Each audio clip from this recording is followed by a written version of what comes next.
ಕೊನೆಗೆ ಈ ಸಂದರ್ಭದಲ್ಲಿ ತಾವೆಲ್ಲ ನೋಡಿದ್ದೀರಿ, ಈ ದೇಶದಲ್ಲಿ ಮತ ಕಳ್ತನನೂ ನಡೆದೋಯ್ತು, ಉಂಡಿಯಲ್ಲಿ ಕೂಡ ಕಳ್ತನ ಆಗೋಯ್ತು. ನಾವೆಲ್ಲ ರಾಮ ರಾಮ ರಾಮ ಅಂತೇಳಿ ಇಟ್ಟಿಗೆ ಕೂಡ ಎಲ್ಲ ಕಳಿಸಿದ್ರು ನಮ್ಮ ಸ್ನೇಹಿತರುಗಳು, ನಾವೆಲ್ಲ ಕೂಡ ಅನೇಕರು. ಇವತ್ತು ಆ ರಾಮ ಮಂದಿರ ಏನು ಅಯೋಧ್ಯೆಯಲ್ಲೂ ಕೂಡ ಇವತ್ತು ಉಂಡಿ ಕಳ್ತನ ಆಗ್ಬೇಕಾಯ್ತು. ಅದಕ್ಕೆ ನಾನು ಒಂದು ತೀರ್ಮಾನವನ್ನು ಮಾಡಿದ್ದೇನೆ. ಯಾವ್ದಾವ್ದು ದೊಡ್ಡ ದೊಡ್ಡ ದೇವಸ್ಥಾನ ಇದೆ, ಆ ಎಲ್ಲ ದೇವಸ್ಥಾನಗಳಲ್ಲೂ ಕೂಡ ಕಂಪಲ್ಸರಿ ಕ್ಯಾಮ್ರಾ ಹಾಕಿ ಪೊಲೀಸ್ ಅಧಿಕಾರಿಗಳ ಪೊಲೀಸ್ ಸ್ಟೇಷನ್ಗೆ ಲಿಂಕ್ ಮಾಡಿ ಪ್ರತಿಯೊಬ್ರು ಯಾರು ಉಂಡಿಗೆ ಹಣ ಹಾಕ್ತಾರೆ, ಉಂಡಿ ಬಿಚ್ಚುವಾಗಿರ್ಬೋದು, ಹಣ ಹೇರಿಸುವಾಗಿರ್ಬೋದು, ಎಲ್ಲ ಕೂಡ ಹೆಂಗೆ ವೆಹಿಕಲ್ ಮೂವ್ಮೆಂಟ್ ನಾವು ಯಾವ ರೀತಿ ಗಮನಿಸ್ತೀವಿ ಹಂಗೆ ಇವತ್ತು ಆರ್ಟಿಫಿಷಿಯಲ್ ಇಂಟೆಲಿಜೆನ್ಸ್ ಬಂದಿದೆ, ಈ ತಾಂತ್ರಿಕತೆ ಬೆಳೆದಿದೆ. ನೀವು ನಂಬಿಕೆಯಿಂದ ಭಕ್ತಂಗೂ ಭಗವಂತನಿಗೂ ವ್ಯವಹಾರ ಮಾಡಂತ ಸ್ಥಳ ದೇವಾಲಯ. ಆ ದೇವಾಲಯಕ್ಕೆ ಹೋಗಿ ನಿಮ್ಮ ಪ್ರಾರ್ಥನೆ ಮಾಡಿಕೊಂಡು ನಿಮ್ಮ ಬದುಕಿನಲ್ಲಿ ನೆಮ್ಮದಿ ಸಿಗ್ಬೇಕು ಅಂತ ಹೇಳಿ ಆ ದೇವರಿಗೆ ಆಗದಂತ ಕಾಣಿಕೆ ಯಾರು ಕೂಡ ಕದಿಬಾರದು. ಅದು ಇವತ್ತು ಬಿಜೆಪಿ ಸರ್ಕಾರದಲ್ಲಿ ನಡೆದಿದೆ. ಇದಕ್ಕೆ ಮುಂದಿನ ದಿನದಲ್ಲಿ ಒಂದು ತಕ್ಕವಾದಂತ ಹೋರಾಟವನ್ನು ನೀವು ಮಾಡಬೇಕು, ತೀರ್ಪನ್ನು ಕೊಡಬೇಕು. ದೇವರ ಹುಂಡಿಲಿ ಹಣವನ್ನು ಕದ್ದಂತ ಜನರಿಗೆ ಸರಿಯಾದ ಶಿಕ್ಷೆಯನ್ನು ಕೂಡ ಕೊಡಬೇಕಾದ್ದು ನಿಮ್ಮೆಲ್ಲರ ಜವಾಬ್ದಾರಿ ಕೂಡ ಇದೆ. ಇವತ್ತು ನಾನು ಇನ್ನೊಂದು ಹೊಸ ಕಾರ್ಯಕ್ರಮವನ್ನು ರೂಪಿಸಿದ್ದೇನೆ. ಎಲ್ಲ ಯುವಕರಿಗೆ ಸಂಘಟಿತರಾಗಬೇಕು, ಸಾಂಸ್ಕೃತಿಕವಾಗಿ ಯುವಕರಿಗೆ ಕ್ರೀಡೆ ಕೋಲಾರದಲ್ಲಿ ನೂತನವಾಗಿ ಆದಿತ್ಯ ಬಿರ್ಲಾ ಫ್ಯಾಷನ್ ಅವರ ಬ್ರಾಂಡೆಡ್ ಲಿನನ್ ಕ್ಲಬ್ ಮಳಿಗೆ ಪ್ರಾರಂಭವಾಗಿದ್ದು, ಉತ್ತಮ ಗುಣಮಟ್ಟದ ಬಟ್ಟೆಗಳ ಜೊತೆಗೆ ಫ್ಯಾಷನ್ ಡಿಸೈನರ್ ಹಾಗೂ ಟೈಲರ್ಗಳು ಸ್ಥಳದಲ್ಲೇ ಬಟ್ಟೆಯನ್ನ ಸ್ಟಿಚ್ ಮಾಡಿಕೊಡುತ್ತಾರೆ. ಹಾಗಿದ್ರೆ ಇಂದೇ ಭೇಟಿ ಕೊಡಿ.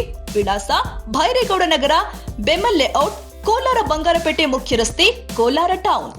ಮನೋಭಾವ, ಪ್ರಜಾಪ್ರಭುತ್ವ ವ್ಯವಸ್ಥೆ, ನಾಯಕತ್ವ ಬೆಳೆಸ್ಕೊಳ್ಬೇಕು ಅಂತೇಳಿ ಪಂಚಾಯತಿಯಿಂದ ಪಾರ್ಲಿಮೆಂಟ್ ವರೆಗೂ ನಾಯಕರುಗಳನ್ನು ತಯಾರು ಮಾಡಬೇಕು. ನಾವು ಹೆಣ್ಣು ಮಕ್ಕಳನ್ನು ತಯಾರು ಮಾಡಬೇಕು. ಯುವ ಪ್ರತಿಭೆಗಳು ಮನೆಯಿಂದ ಈಚೆ ಬರಬೇಕು. ಸಂಗೀತ, ನೃತ್ಯ, ಕ್ರೀಡೆಯಲ್ಲಿ ಪ್ರೋತ್ಸಾಹ ಕೊಡಬೇಕು. ಪ್ರತಿಯೊಂದು ಪಂಚಾಯತಿಯಲ್ಲೂ ಕೂಡ ಭಾರತ್ ಜೋಡೋ ಯುವಕ ಸಂಘ ಅಂತೇಳಿ ಹೊಸದಾಗಿ ಪ್ರಾರ್ಥನೆ ಮಾಡಿ ಪ್ರತಿ ಪಂಚಾಯತಿಗಳು ಕೂಡ ಯುವಕರ ಸಂಘಟನೆಗೆ 16 ವರ್ಷದಿಂದ 35-40 ವರ್ಷದ ಯುವಕರ ಸಂಘಟನೆಗೆ ವರ್ಷಕ್ಕೆ 10 ಲಕ್ಷ ರೂಪಾಯಿ ಕೊಟ್ಟು 1,000 ಕೋಟಿ ರೂಪಾಯಿಯನ್ನ ಮೀಸಲಾತಿಯನ್ನ ಮಾಡಿದ್ದೇವೆ.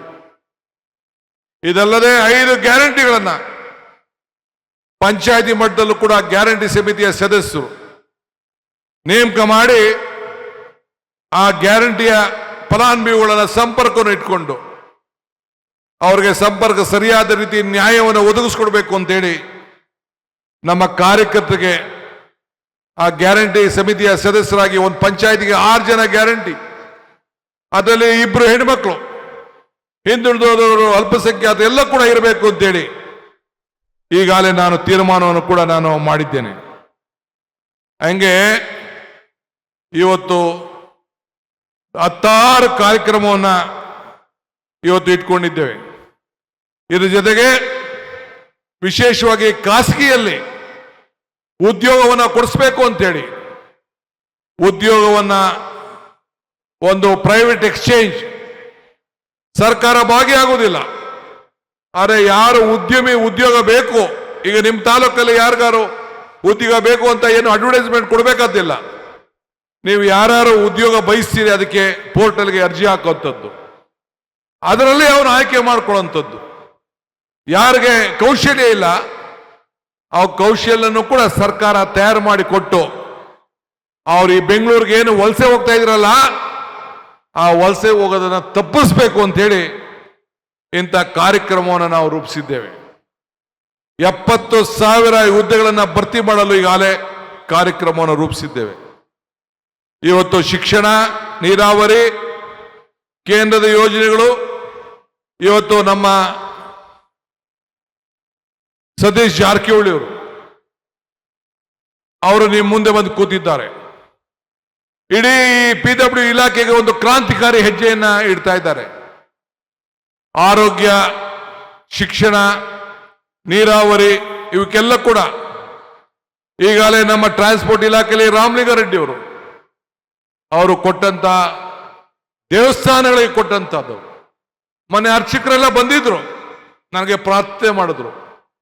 ಇಡೀ ಅವರ ಬದುಕಿನಲ್ಲಿ 50 ವರ್ಷದ ಅದಕ್ಕೆ ಅರ್ಚಕರ ಬದುಕಿನಲ್ಲಿ ಇಂಥ ಮಂತ್ರಿ ಯಾರೂ ಇಲ್ಲ ಸ್ವಾಮಿ, ನಮಗೆ ರಾಮಲಿಂಗಾರೆಡ್ಡಿ ಅವ್ರನ್ನೇ ಕೊಡಬೇಕು ಅಂತ ಕೇಳಿದ್ರು.